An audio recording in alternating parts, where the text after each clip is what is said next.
그 제사도 안 지내죠, 우리는. 예, 그 아버지 무덤도 아마 팔 거예요. 이번에 그 재벌 그 아들이 돈 31억을 상속받았잖아요, 빚을. 그거 잘 갚아야 돼요, 법적으로. 물론 어떤 절차를 통해서 뭐 또 어떻게 한가위 맞을지 모르지만, 예, 그거 갚아야 돼요. 아버지가 빚을 잘 갚아야 돼. 그러니 얼마나 황당합니까? 그러니까 이 땅에서도 부모가 빚을 남겨주면 열받는데, 우리가 그렇게 믿고, 예? 아주 그냥 그 하나님이라면 죽고 못 사는 우리가, 우리에게 하나님께서 그래 너에게 유산을 줄게 딱 준 것이 빚이라니까요. 이게 지금 예수 믿는 거 보시면 이게 지금 기독교 얘기하는 거예요. 기독교. 그러니까 우리 생각과 성경에서 얘기하는 것과는 이렇게 차이점이 있어요. 우리는 늘 하나님께서 우리의 상황 속에서 다 해결해주고, 그걸 잘 해결해줘서 그 하나님의 전능성을 찬양하게 만들 것을 예측하지만, 하나님께서 우리에게는 그렇지 않다는 거예요. 이미 줬어. 그게 뭐냐? 빚을 줬다는 것입니다. 그러니 이러한 사실을 예수 안 믿는 사람에게 전하면, 예수 안 믿는 사람이 그런 신을 믿겠냐고요. 하나님은 당신을 사랑합니다. 하나님은 어떻게 사랑하시는 줄 알아요? 빛을 줘요. 빚 갚으라고 하나님은 빚 줬어요. 이런 말을 누가 하냐고, 이런 말을. 그러니까 바울은 내가 빚진 자다라고 하는 그 말을 정말 하나님의 복음, 이 복음을 깨달을 때 나오는 말이에요. 이 복음을 깨달을 때. 이 복음을 깨닫지 않으면 절대 이런 말이 안 나오고 늘 나오는 건 하나야. 하나님 주시옵소서. 주시옵소서. 네, 그 말을 하는 것도 지치잖아요. 그것도 뭐 1년간 해야지. 수십 년간 들어가고서 수십 년간. 그냥 차라리 녹음기 틀어놓고 여기 찬송가 165장 누르는 것처럼 그 아예 딱 누르고 그냥 가만히 있으면 좋잖아요. 하나님 주시옵소서. 하나님 주시옵소서. 계속 무슨 일본의 그 남녀 호랑갱이도 아니고, 그죠? 남녀 호랑갱이 막 한 2만 번 하면 들어준다 그러죠? 옛날에 그 우리 어머니가 한때 남녀 호랑갱이에서 그냥 남녀 호랑갱이 뭔 소리 하는지 몰라요. 그것도 저 일본을 향해서. 근데 창문도 없어. 일본을 향해서 이렇게 앉아있어요. 무슨 말인지 몰라. 제가 그때가 7살 때쯤 됐을 거예요. 근데 그때 남녀 호랑갱이를 알았다니까요. 그 나이에. 그래도 다행히 이제 그쪽으로 안 가고 이렇게 목사를 시켜놨으니. 똑같아요. 그 2만 번을 뭘 부르짖는 게 다른 건 없어요. 신을 찾는 거예요. 신. 그래서 2만 번의 정성으로 정성을 들이면 그 정성이 신께 들어가면 그래도 자기를 잘 보살펴 주겠지. 이 믿음을 그대로 하나님과 예수님에게 그대로 넣는 거예요. 그대로.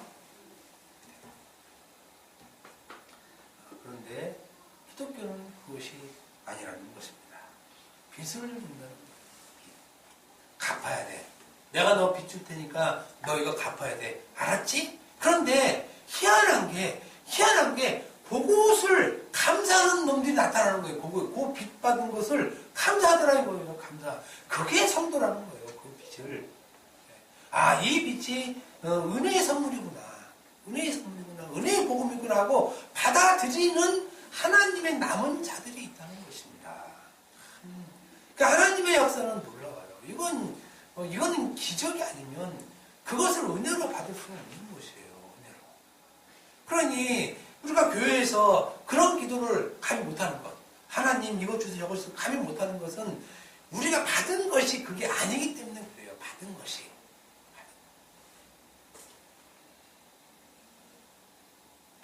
이렇게 예수 믿는 자들은 자기가 받은 이 빚을 갚는 것에, 다시 갚아야 되잖아요. 빚이 있으니까 갚아야 되잖아요. 이 갚는 것에 자기 온 생을 올리시키는 거예요. 다 넣어버리는 거예요. 자기 생을 다 넣어버리는 거예요. 쭉 빚을 갚는데. 그러니 기독교의 정체는 빚 가진 자의 삶이죠. 빚을 가진 자로서의 삶. 그러면 자기가 먹든지 마시든지 무엇을 하든지 이 빚을 갚는 데 힘을 써요. 그리고 그 외의 것엔 그렇게 관심 없어요. 그런데 여러분들하고 봐보세요. 예수 믿는 자라고 하면서 무엇에 힘쓰는지 한번 보시라는 얘기예요. 보시라는 거. 무엇에 힘쓰는지. 자녀 교육에 올인시키죠. 뭐 나쁘다는 거 아니에요. 나쁘다는 거. 부모는 다 당연히 자녀 교육에 올인해야죠. 집 사는데 올인해야죠. 뭐 다 해야죠. 하지 말라는 것이 아니에요. 그런데 그 위의 개념, 그 위의 개념은 뭐냐면, 아, 내가 예수로부터 받은 빚이 있구나. 그러면 요 나머지 것들은 해도 그만, 안 해도 그만이에요. 이렇게 중요한 개념이 아닙니다. 중요한 개념. 그런데 우리는 요것을 중요한 개념으로 생각하고 실제로 내가 갖고 있는 빚에 대해서는 별로 의미가 없게 생각하는 것입니다. 그러면 이 빚이 무엇이냐? 이 빚, 우리가 죽기로부터 받은 이 빚, 갚아야 할 이 빚이 무엇이냐? 그것이 15절에 얘기를 하죠. 그러므로 나는 말씀대로 로마에 있는 너희에게도 빚 전하기를 원하노라. 복음 전하기를 원하노라. 이렇게 얘기하죠. 이게 빚을 전하기를 원한다. 그러니까 빚이 뭐냐면, 갚아야 할 빚이 뭐냐면 복음.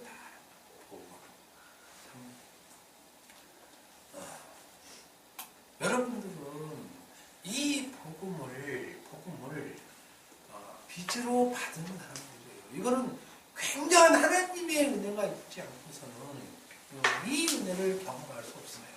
이 은혜를 경험하게 되면 하나님께서 나에게 준 이 빚이 복음이구나. 그래서 내가 하신 대로 이 복음을 전하기를 원하구나라는 이 마음이 있는 것은 하나님의 절대적인 은혜예요. 하나님의 절대적인 은혜. 이 은혜를 받으면 나머지는 은혜가 아닌 걸로 알고 있어요. 왜냐하면 이것이 보물 중에 복음을 받은 것이기 때문에 복음을 받은 것, 복음을 주께로부터 받은 것. 그런데 우리는 이 복음의 위대성, 정말 이 귀한 것, 이것을 모르기 때문에 복음이 그냥 말로만 읊어지는 것이에요. 말로만 읊어지는 것. 이 복음이 다음 주 설교하겠지만 16절에 보면은 내가 복음을 부끄러워하지 아니하노니 이 복음은 모든 믿는 자에게 보내주시는 하나님의 능력이라고 해요. 하나님의 능력. 복음이 하나님의 능력이다. 이렇게 얘기를 합니다. 이렇게. 야, 여러분 우리는 하나님의 능력을 다 다른 데서 찾잖아요. 다른 것. 죽은 자를 일으키는 것이 하나님의 능력이다. 교회에 이사복하고 있었는데 기도하니까 하나님의 능력으로 일로 이사 갔다. 이런 걸 능력으로 본다는 거예요. 이런 능력으로. 이런 것을 능력. 초자연적인 일, 이적과 기적, 이런 것을 하나님의 능력으로 보는데 성경은 그걸 하나님의 능력으로 하지 않고 복음이 하나님의 능력이다. 이렇게 얘기하는 것이에요. 복음이. 그러면 복음이 하나님의 능력으로 아는 자가 뭘 다른 것으로 하나님의 능력을 찾겠느냐 이거예요. 그렇지 않다는 거죠. 그렇지 않다는 거죠. 여러분에게는 하나님의 능력이 들어가 있어요. 이미. 근데 그것을 보니까 빛이죠. 그러면 우리의 삶은 간단하고 분명해졌죠. 이 빚을 주는 거예요. 그래서 복음을 가진 사람이 이 복음을 주기를 간구한 마음에서 제발 복음 좀 들으시오 이렇게 얘기를 하는 것이에요. 왜냐하면 빚이 있기 때문에. 그런데 이 빚이 있으면 반드시 하나님께 자꾸 갚게 해요. 갚게. 이 빚이. 그래서 친지들이나 엄마, 아빠, 동생 누구라도 빚을 자꾸 주기를 원하는 거예요. 주기를. 그런데 안타깝게도 이 빚을 안 줘요. 빚을 안 줘요. 여기 다 부모들이잖아요. 자식들이 줄 거는 딱 하나예요. 이 빚 주는 거예요. 이게 빚인데 이거 복음이야. 이 복음이 너에게 영원한 생명이야. 요거 줘야 되는데 요거 안 준단 말이에요. 요거 안 주고 도대체 뭘 주시려고 그러는지 모르겠어요. 뭘 주시려고 하는 건지. 많은 재산 줘봤자 그거 다 흙으로 돌아갈 것이잖아요. 다 흙으로. 이 땅의 모든 것은 흙으로 돌아가고 하나만 남으면 되니까요. 영원한 것 말씀만 남아요. 그래서 말씀만 영원하다. 그리고 그 말씀이 영생이다 이렇게 얘기해요. 영생. 영원한 생명을 주지 않고 이 땅에서 무슨 먹을 거 입을 거 예? 이런 걸 주려고 했었는지 저는 그건 모르겠어요. 하나님께 그리스도를 통해서 우리가 받은 것은 복음입니다. 복음. 여러분들이 이 복음을 부디 빛으로 전해주는 여러분 되기를 바랍니다. 감사합니다. 주께서 흘리셔서